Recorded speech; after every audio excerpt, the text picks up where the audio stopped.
Bonjour à tous et bienvenue pour ce nouvel épisode 2 minutes au-delà des limites. Aujourd'hui, nous recevons Triathlon Québec qui va vous présenter le paratriathlon.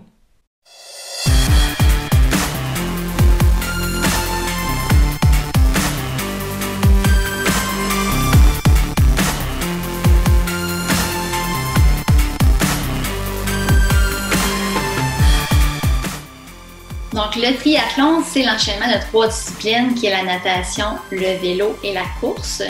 Le paratriathlon, c'est exactement la même chose. Donc, on enchaîne les 3 mêmes disciplines, mais de façon adaptée avec une classification là, selon les limitations fonctionnelles des participants.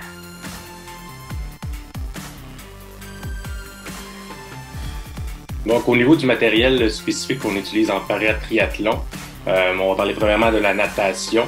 Pour les athlètes en catégorie fauteuil, on peut utiliser un maximum de 3 fixations qui sont non flottantes autour des jambes.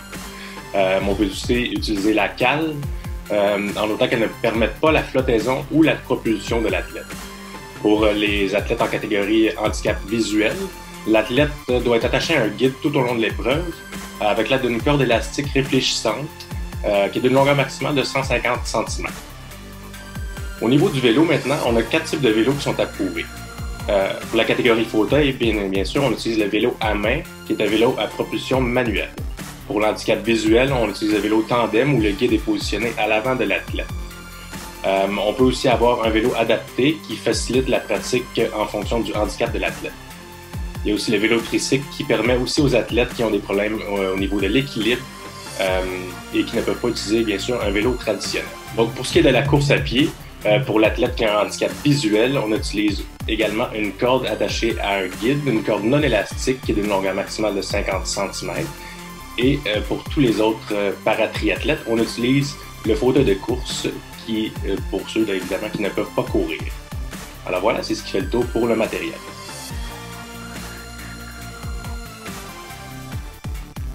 Donc en termes de capacité, le paratriathlon est un sport très accessible et accessible vraiment à tout le monde puisqu'il y a différentes classifications en fonction du handicap. Au niveau de la classification internationale qui a été mise en place par la Fédération internationale World Triathlon, on retrouve 9 classifications. Nous, au niveau provincial, nous avons choisi de simplifier les choses, donc nous retrouvons 5 classifications. Donc la première étant la classification fauteuil, la deuxième la classification debout, la troisième la classification handicap visuel, la quatrième et la cinquième qui sont des classifications non officielles mais qui permettent d'élargir un peu la clientèle. C'est donc la catégorie vélo-fauteuil et la catégorie vélo-tricycle.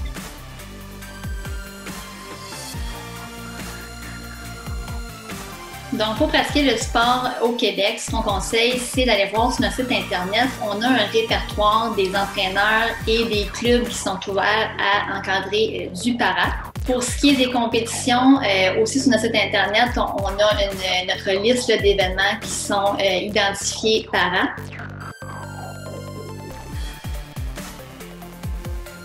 Tous les athlètes qui désirent nous contacter peuvent nous contacter par courriel au paratriathlon@triathlonquebec.org et ils peuvent également consulter notre site internet dans la section paratriathlon où ils peuvent trouver toutes les informations pertinentes pour pouvoir débuter ce sport.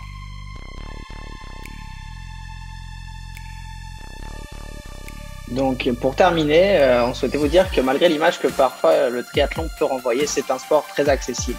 Alors n'hésitez pas à vous lancer, si vous avez besoin d'être épaulé dans les démarches, n'hésitez pas non plus à nous contacter, on est là pour vous aider et que vous puissiez prendre part à votre premier triathlon dans les prochains mois. Merci à vous 3 pour toutes ces informations. Si vous souhaitez plus de renseignements, n'hésitez pas à contacter Triathlon Québec. Je vous donne rendez-vous toujours la semaine prochaine pour d'autres vidéos. En attendant, prenez soin de vous et surtout, restez actifs.